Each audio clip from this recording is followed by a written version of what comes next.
नमस्कार, स्वागत है आपका मगरा न्यूज पर। आज की ताजा खबरों की इस अपडेट में बात करेंगे देश भर की तमाम बड़ी और काम की खबरों के साथ ही सरकार की ओर से आज लिए गए कुछ महत्वपूर्ण फैसलों, जारी की गई कुछ नए नियमों की। तो बुलेटिन शुरुआत करते हैं पहली खबर से। तो लोकसभा चुनाव से पहले महंगाई के मोर्चे पर आई है राहत वाली खबर। 10 महीनों के निचले स्तर पर पहुंची है खुदरा महंगाई। लोकसभा चुनाव 2024 से पहले जो है सरकार के लिए महंगाई के मोर्चे पर राहत वाली खबर आई है। दरअसल मार्च में खुदरा महंगाई दर जो है वो 10 महीनों के निचले स्तर पर यानी 4.85% आ गई है। वहीं फरवरी में ये 5.09% थी। इसके अलावा खाद्य महंगाई दर में भी गिरावट दर्ज हुई है। मार्च में खाद्य महंगाई दर 8.66% से घटकर अब 8.52% हो गई है। यही नहीं, मार्च के महीने में सब्जी और दाल के दामों में गिरावट देखने को मिली है। इसके अलावा जूते चप्पल भी सस्ते हुए। यही नहीं, फरवरी में जो IIP जो है 5.7% है, ये जनवरी में 3.8% था। वह भारत सरकार द्वारा जारी आंकड़ों के अनुसार मार्च में शहरी महंगाई दर जो है 4.78% से घटकर 4.14% हो गई है।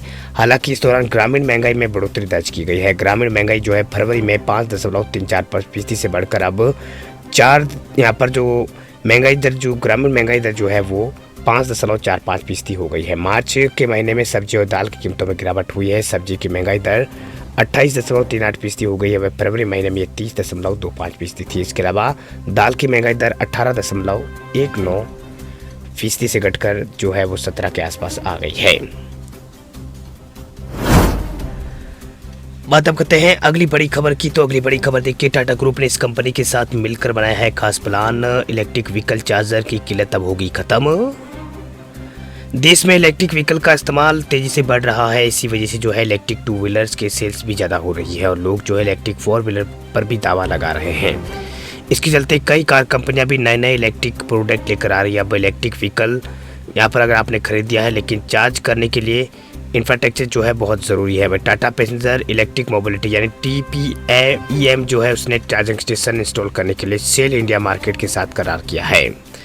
दरअसल टाटा मोटर्स की इकाई जो है TPEM उसने बृहस्पतिवार को अपने बयान में कहा है कि इस गठजोड़ के तहत शेल के व्यापक ईंधन स्टेशन नेटवर्क और भारतीय सड़कों पर टाटा की 1.4 यानी 1,40,000 से ज़्यादा EV से प्राप्त आंकड़ों का लाभ जो है उठाया जाएगा। इससे यह तय किया जाएगा कि किन स्थानों पर चार्जिंग स्टेशन लगाने की ज़रूरत है।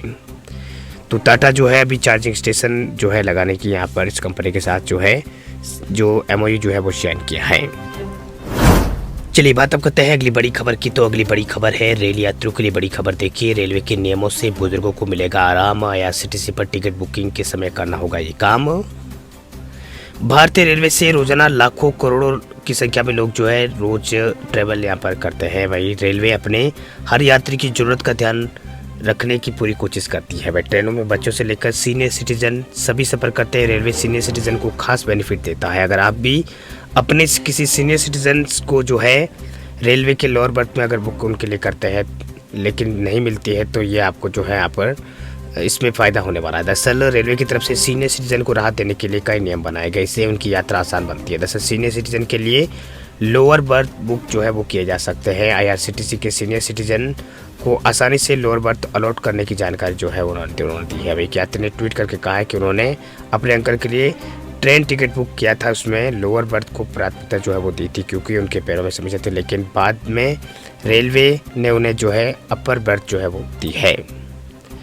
वही रेलवे ने यहाँ पर रेल यात्री की ट्वीट का जवाब देते हुए रेलवे ने कहा है कि अगर आप सामान्य कोटे के तहत टिकट बुक करते हैं तो उसमें सीट का अलॉटमेंट सीट होने पर ही मिलता है। अगर सीट नहीं होगी तो नहीं होगी। अगर आप reservation chequebook my only of lower birth in a lot के तहत बुक करेंगे तो आपको जो है आपको लोअर बर्थ जो है वो मिल जाएगी। तो रेलवे की ओर से ये कहा गया है। चलिए बात अब करते हैं अगली बड़ी खबर के। तो भारत में जल्द मिल सकती है सैटेलाइट ब्रॉडबैंड सेवाएं। एलोन मस्क की स्टारलिंक को अगले 10 दिनों में मिल सकता है लाइसेंस।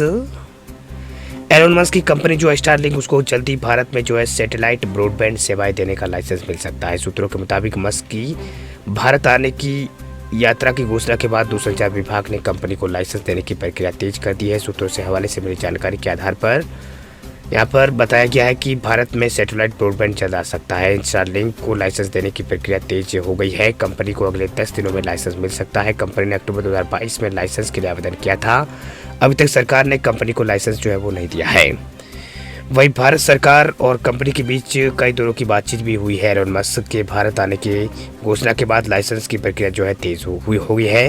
वहीं सूत्रों के मुताबिक सरकार अगले हफ्ते लेटर ऑफ इंटेंट जो है वो जारी कर सकती है। सरकार कंपनी को ट्रायल के लिए जो है स्पेक्ट्रम भी दिया, स्पेक्ट्रम भी यहाँ पर देगी। वही कंपनी को 3 महीनों के लिए ट्रायल स्पेक्ट्रम मिलेगा। लाइसेंस के बाद कंपनी ग्राहकों से एडवांस बुकिंग जो है वो ले सकती है।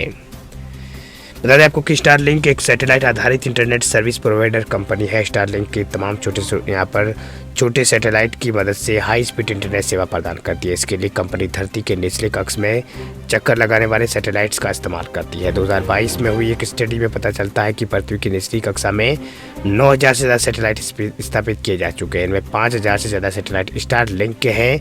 ये एक इसका तारामंडल है जिसे स्पेस एक्स धरती के कोने कोने तक इंटरनेट सेवा स्थापित करने के लिए बना रही है।